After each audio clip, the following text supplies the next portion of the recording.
జగన్కు ఉత్తరాంధ్రపై మమకారం ఇంకా అలానే ఉందా?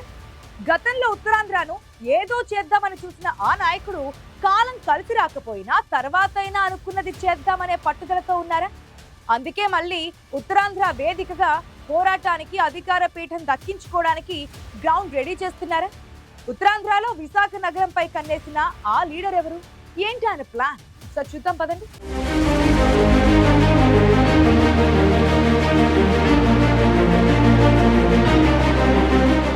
ఏపీలో 2019లో సునామీ సృష్టించిన వైఎస్ జగన్కి 2024 ఎన్నికల్లో మాత్రం ఘోర పరాజయం ఎదురైంది. తన హయాంలో విశాఖను పాలనా రాజధానిని చేయాలని ఉవ్విళ్లూరారు జగన్. అత్యధిక సీట్లు కట్టబెట్టిన ఉత్తరాంధ్రపై, ముఖ్యంగా విశాఖ నగరంపై దృష్టి పెట్టినా 2024 ఎన్నికల్లో ఆయనకు చుక్కెదురైంది. ఓటమి నుంచి పాఠాలు నేర్చుకున్నారో లేదో కానీ మళ్లీ ఉత్తరాంధ్ర నుంచే తన భవిష్యత్తుకి బాటలు వేసుకునే ప్రయత్నాల్లో ఉన్నారనే ప్రచారం మాత్రం జోరందుకుంది. ఎన్నికలకి ఇంకా 3.5 సమయమున్నా 2029లో అధికారంలోకి రావడమే లక్ష్యంగా ఇప్పటి నుంచే వ్యూహాలకు పదును పెడుతున్నారు వైఎస్ఆర్సీపీ అధినేత. జగన్ 2.0 ఈసారి మామూలుగా ఉండదంటున్నారు ఆ పార్టీ కార్యకర్తలు. ఎన్నికల ప్రచారం కూడా ముందస్తుగా ఉత్తరాంధ్ర నుంచే మొదలుపెట్టే అవకాశం ఉందంటున్నారు.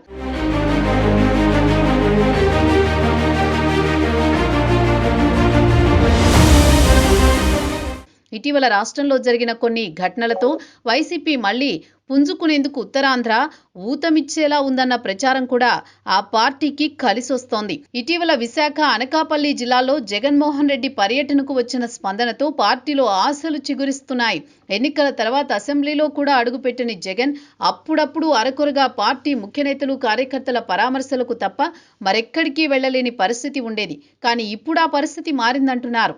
ఉత్తరాంధ్ర పర్యటనకు ముందు నాయకులతో జగన్ రెడ్డి మాట్లాడడం, మొంతా తుఫాను తర్వాత పంట నష్టాలపై, రైతుల కష్టాలపై స్పందిస్తూ పార్టీ రీజనల్ కోఆర్డినేటర్లతో సమావేశం కావడం, వీడియో కాన్ఫరెన్స్ ద్వారా క్షేత్రస్థాయిలో పరిస్థితులు తెలుసుకోవడం కూడా ఆయనలో మార్పుకి సంకేతం అంటున్నారు పార్టీ శ్రేణులు. ప్రభుత్వ వైఫల్యాలను ఎత్తిచూపి ప్రజల్లో దోషిగా నిలబెట్టేందుకు వేసుకుంటున్న ఎత్తుల్లో భాగంగా క్యాడర్లో జోష్ నింపే ప్రయత్నాల్లో ఉన్నారు వైసీపీ అధినేత. ఇందులో భాగంగానే విశాఖలో మెడికల్ కాలేజీల ప్రైవేటీకరణ, వ్యతిరేక పోరాటాల వంటి అంశాలపై పక్కా ప్లాన్తో ముందుకెళ్తున్నట్టు తెలుస్తోంది.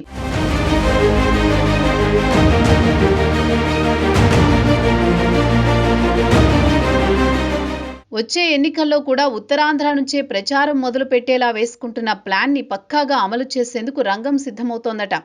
పోగొట్టుకున్న చోటే రాబట్టుకోవాలనే తత్వం మాజీ ముఖ్యమంత్రికి బోధపడ్డట్టు కనిపిస్తోంది. ఈ నేపథ్యంలోనే మాజీ ఎమ్మెల్యేలు, మాజీ మంత్రులు, సీనియర్ నాయకులు, కార్యకర్తలను కలిసికట్టుగా ముందుకు వెళ్లాలని హితబోధ చేస్తున్నారట.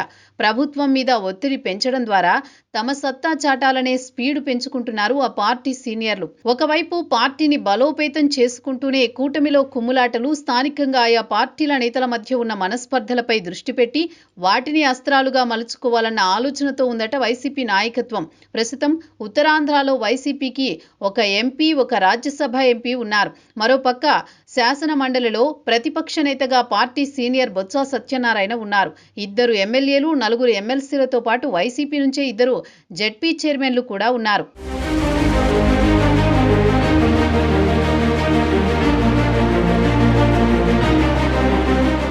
ఉత్తరాంధ్రలో ఇంతమంది ఉన్న పార్టీలో ఈ మధ్య కాలం వరకు నిర్లిప్తత, నిస్సత్తువ ఆవరించిందనే ప్రచారం ఉంది.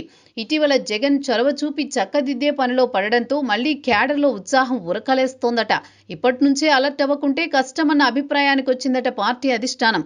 ఆ క్రమంలోనే ఉత్తరాంధ్రలో త్వరలో పార్టీ పటిష్టతకు సంబంధించి సమావేశాలు నిర్వహించే అవకాశం ఉందంటున్నారు. ప్రధానంగా ఉత్తరాంధ్ర సమస్యలపై మూకుమ్మడి పోరాటం చేసేలా ఈ మీటింగ్లో చర్చించవచ్చని అంటున్నారు. ఏ నియోజకవర్గంలో సమస్య ఉన్నా కలిసికట్టుగా రంగంలోకి దిగి ప్రభుత్వంపై ఒత్తిడి పెంచడం లాంటి ప్రోగ్రామ్స్ ఉండొచ్చని చెప్పుకుంటున్నారు. రాబోయే రోజుల్లో ఫ్యాను పార్టీ ఎలాంటి ప్లాన్తో ముందుకెళ్తుందో చూడాలి మరి.